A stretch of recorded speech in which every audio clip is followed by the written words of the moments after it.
Number 2 pick, Scoot Henderson versus Brandon Miller. Zach, I have a lot of thoughts on this. Scoot Henderson is the number 2 player in this draft. He is going number 2. I've seen Brandon Miller. I love Brandon Miller. SEC Player of the Year, SEC Freshman of the Year. I saw him multiple times. 41 points against South Carolina. I understand it's South Carolina, but in overtime, on the road, 6 of 13 from three-point range, took the game over. That's what you want to see from a player. I saw him against Gonzaga. He was dynamite, 26 points in the second half and a loss to Gonzaga. No one helped him out that game, only 2 players in doubles. But Scoot Henderson is a different type of player. I love the comp to Derrick Rose. He finishes at the rim. He's stocky. He's strong. He's hitting threes. He entered the G League at 17 years old. He's a year younger than Brandon Miller. Scoot attacks, steals, one-on-one, finishes at the rim, talks trash, the flexing. Scoot is the number 2 player to me. I think he's going number 2. I don't care who's picking there. There could be a trade, could be something. Give me your thoughts here. Scoot versus Brandon Miller. For me, it's Scoot. What say you?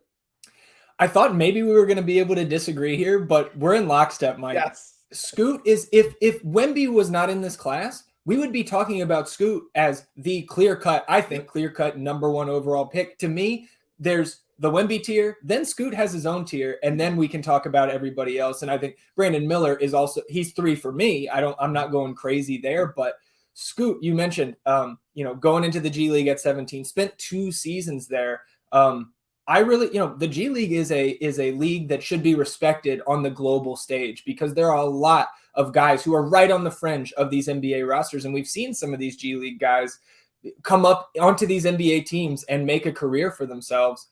But Scoot plays with Ignite, right? These are the young boys. These are the guys who are the prospects who want to skip college, get some of that pro experience, and get that direct pipeline to the league. And he's come in, 16, 6, and 5 last year.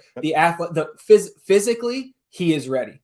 The shot, I think, right now is leaving a little bit to be desired, but I think that is the only drawback. And if he goes to a place, and now if he goes to Charlotte at 2, that's maybe not the best place to land in terms of development. What they've done, it's no shot. Just look at their track record over the last few years. Charlotte has not been the best place for these prospects to land, but I'm really intrigued to see if Charlotte keeps the pick and they do take Scoot. How can he mesh with LaMelo Ball? There's potential for a trade there, I think. But when it comes to the pick, if I'm Charlotte and I'm keeping it, I'm going to go ahead and take Scoot, who I think is the second best player in this draft, and I'm going to figure it out later.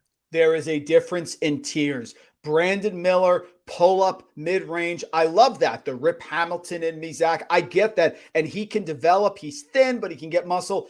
Different player with Scoot. This is a guy you can give the ball to. He can start. He's got first team, all NBA written all over him. Explosive player, finishes at the rim. Absolutely. He is going number 2. We'll get to some bets later on, some of our other segments. He's going number 2. I don't care how he gets there. You can play him with LaMelo, whatever you want to do. There, I love that you said that. There is a separate tier between Scoot and Brandon Miller.